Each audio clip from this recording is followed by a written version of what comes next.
Ciao a tutti Cubers, oggi unboxing. I cubi che vedrete in questo video sono stati acquistati su Cubein e utilizzando il codice SM_Cuber avrete un piccolo sconto. Come sicuramente avrete visto già dalla copertina, oggi abbiamo 4 cubi molto interessanti. Cominciamo da questo che è il Dominos Cube.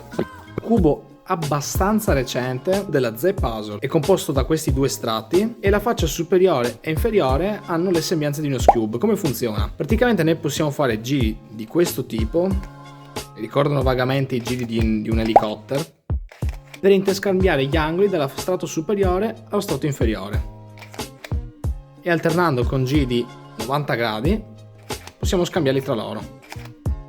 Il giro è molto buono, devo dire. Non credo sia un cubo difficile, però devo dire che la The Puzzle sta iniziando a produrre questi cubi, diciamo, di entry level che sono di un'ottima qualità. Sono cubi secondo me molto interessanti da avere in collezione, quindi sicuramente va premiata l'originalità. Cubo risolto è il classico cubo che si risolve in pochi secondi per relax. Guardando da questa prospettiva sembra uno cube, ma se andiamo a ruotarlo sembra un 2x2. Passiamo al secondo cubo di questo unboxing, il 3x3x8 della Withiden. Questo è un classico cuboide che ha giri di 90 gradi su tutti questi strati, vedete? Gira anche discretamente bene, a cui possiamo alternare giri di 180 gradi sui lati lunghi. A differenza di tanti altri cuboidi non può fare giri di 90 gradi perché vedete, se provo a girare non ho una linea continua su cui posso continuare il giro, quindi non cambia forma. È un cubo molto grande, questo è a confronto con un classico 3x3 della Rubik. È un cubo che nonostante sia molto grande e abbia un grande numero di pezzi non è così difficile da risolvere. Infatti se sapete risolvere un classico 3x3x2 non avrete alcun problema con questo, perché di base va risolti i primi due strati centrali come se fossero appunto un 3x3x2 indipendente, poi vanno risolti i due strati superiori, quelli sopra ancora e infine gli ultimi strati. Risolvendoli così a 2 semplicemente sarà come risolvere un 3x3x2 più volte. L'unica differenza è che si possono presentare dei casi di parità che però con un semplice algoritmo si sistemano, insomma. Cubo molto bello, gira bene, bisogna stare un po' attenti con i giri di questo strato lungo perché come vedete i pezzi sporgono molto e sono un po' più debolucci, diciamo, quando sono in questa posizione. Cubo molto bello anche perché avevo già il 3x3x7 ma non in questa versione, nella versione non proporzionale, vi lascio una foto per farvi capire,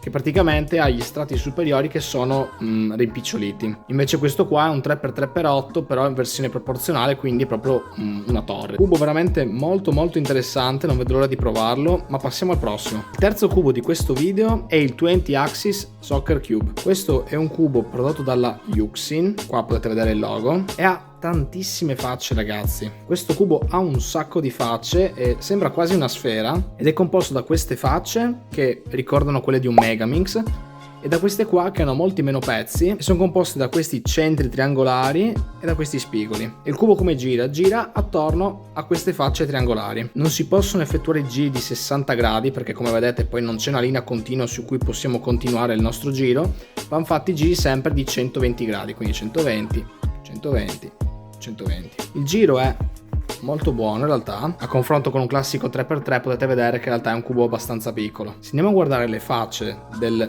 Megaminx possiamo notare come questi spigoli, queste punte della stella, non siano effettivamente indipendenti ma siano un'estensione dei centri delle facce triangolari. Qua forse lo potete vedere meglio, questa punta è un'estensione del centro giallo. Questa cosa al momento della risoluzione ci sarà sicuramente utile, in quanto sappiamo che dopo l'importante sarà semplicemente interscambiare questi spigoli, e immagino che con un classico movimento di giù, giù, su e su, esatto, possiamo interscambiare 3 spigoli e sostanzialmente immagino che basti solo questo algoritmo per risolvere l'intero cubo, e facendolo al contrario il cubo è risolto. Molto interessante, non vedo l'ora di provarlo. È il momento di passare al cubo finale. E finalmente eccoci qua con l'ultimo cubo di questo unboxing, l'Hexacopter Cube della Calvin. Questo cubo è stato prodotto dalla Calvin e ideato da Mancube Manish, che è uno youtuber indiano. E in cosa consiste? È una modificazione del Curvicopter Cube, però gli hanno dato una forma prisma a base esagonale. Io l'ho comprato con la base blu perché mi sembrava abbastanza accattivante. E come vediamo ha la prima faccia che è gialla. La faccia opposta chiaramente è la bianca, qua vediamo il logo della Calvin, e qui laterali abbiamo l'arancione, il rosa, l'azzurro, il rosso, il viola e il verde. In questa posizione si vede chiaramente che è una modificazione dell'Helicopter Cube, infatti questi 4 sono i petali, questi pezzi più grandi sono gli spigoli e questi pezzettini più piccolini sarebbero gli angoli. Questi pezzetti qua invece sarebbero estensioni dei petali delle facce laterali. Come vedete questo petalo si estende fino a un pezzetto nella faccia superiore. E come funziona? Funziona come un curvicopter, quindi giri 180 gradi sugli spigoli. Chiaramente il cubo cambia forma in maniera evidente. Il giro è un po' duretto, vi dico la verità, nel senso i pezzi si bloccano ogni tanto, forse va un po' lubrificato. Tipo in questo caso il cubo, vedete, io sto facendo forza ma si è bloccato. Probabilmente lubrificandolo un po' riusciremo a sistemare questo piccolo problema. Ma non è finita qua, perché come un classico curvicopter può fare il jumbling. Quindi si fa un giro parziale e può essere comunque abbinato a giri 180 gradi sugli spigoli.